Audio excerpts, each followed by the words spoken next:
No, I'm not using this video as an opportunity to talk about players that are of the same race that I am. Yeah, I think a lot of people kind of know this, but I am full Filipino as an immigrant here in Vancouver, BC. And so when it comes to talking about Filipino hockey players, hey, I don't do that too often. So the times that we do end up conversing about the players who happen to be Pinoy, it ends up giving a very special fire into my heart.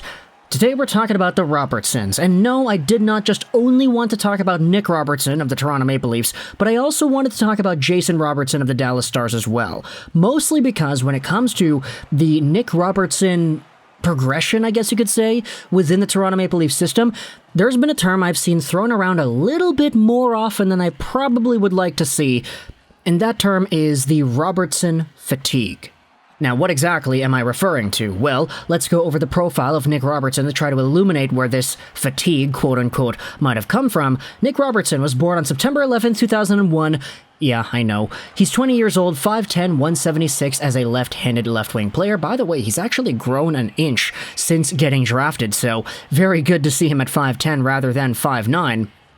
But because he was born on September 11th, he was one of the youngest players in the entire 2019 NHL Draft. Had he been born just 4 days later, he would have been eligible for the 2020 NHL Entry Draft. And when you compare what he actually did in his draft season to his Draft Plus One, if this guy was eligible for 2020, he probably would have been one of the top picks based off of his 2019-20 OHL season.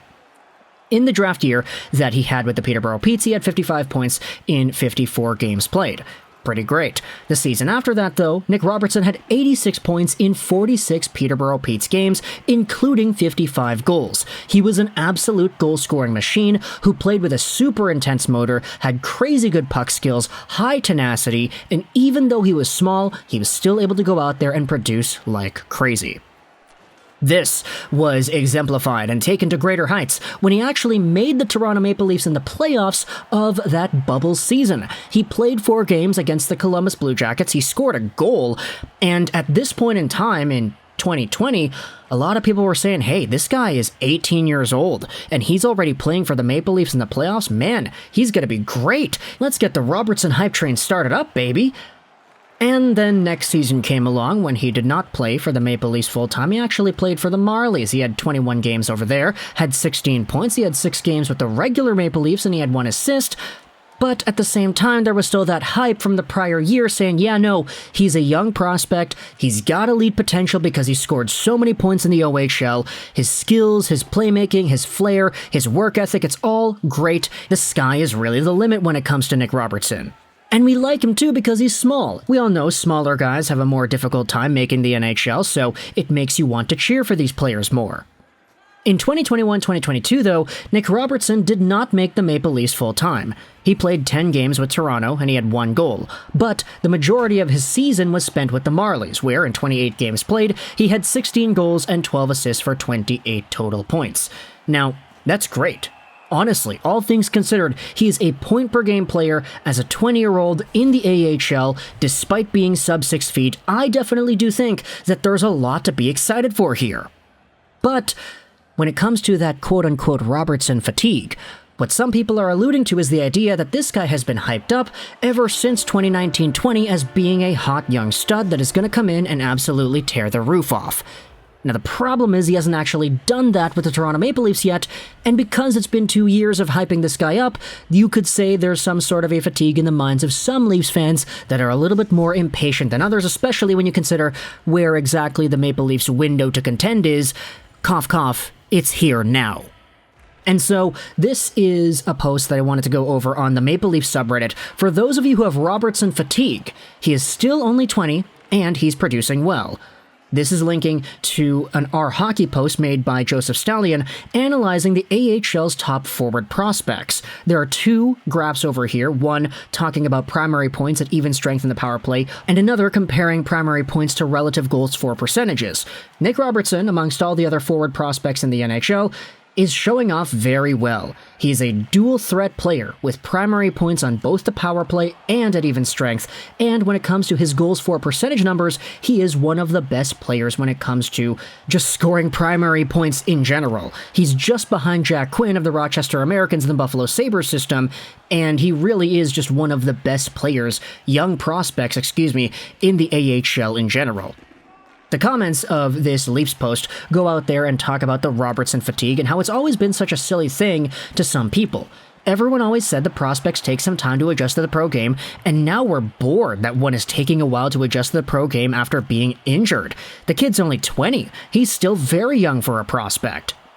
Now this is where the conversation with Jason comes in. His older brother, taken 2 years prior to in the 2017 NHL Entry Draft, he's a little bit bigger than his younger bro.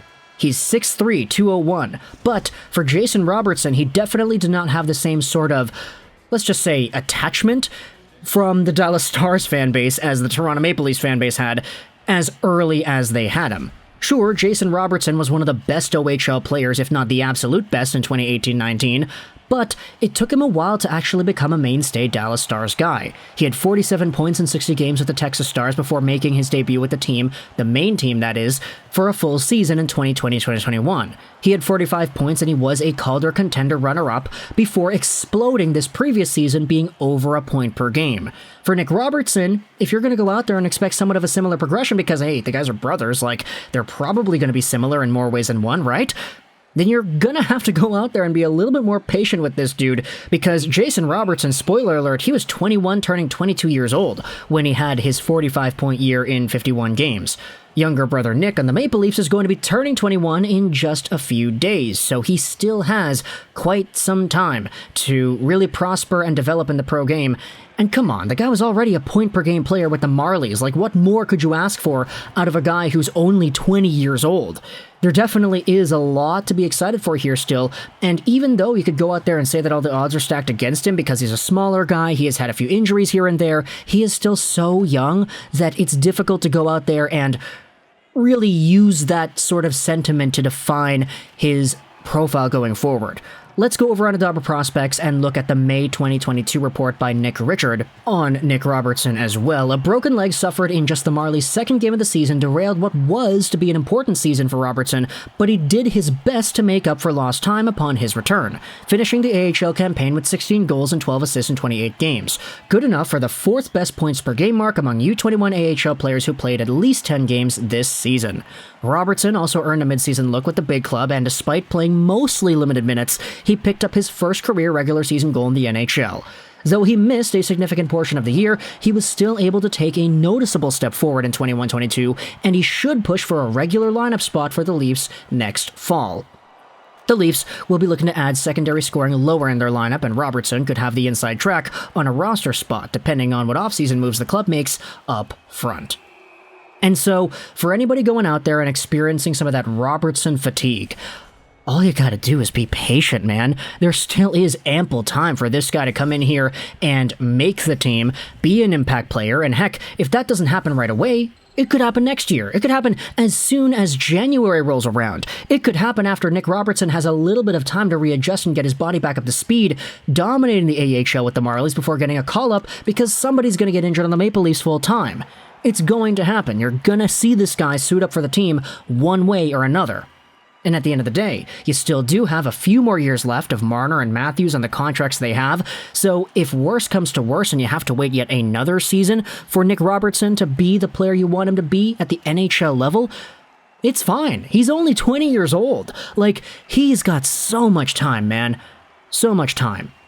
At the end of the day, if everything works out, his playmaking translates 100%, his work ethic is able to supersede that of other NHL caliber talents, his offensive IQ, his tenacity, it's all there. I could realistically see Nick Robertson being a 60-70 point player in the NHL, despite the fact that he was a smaller guy taken in the second round of the 2019 draft, because really, he should have been a 2020 eligible if you give him 4 extra days on the birthday. There definitely is a good prospect profile over here. It's just, we've been hearing about him for so long that I can understand if some people are starting to feel fatigue.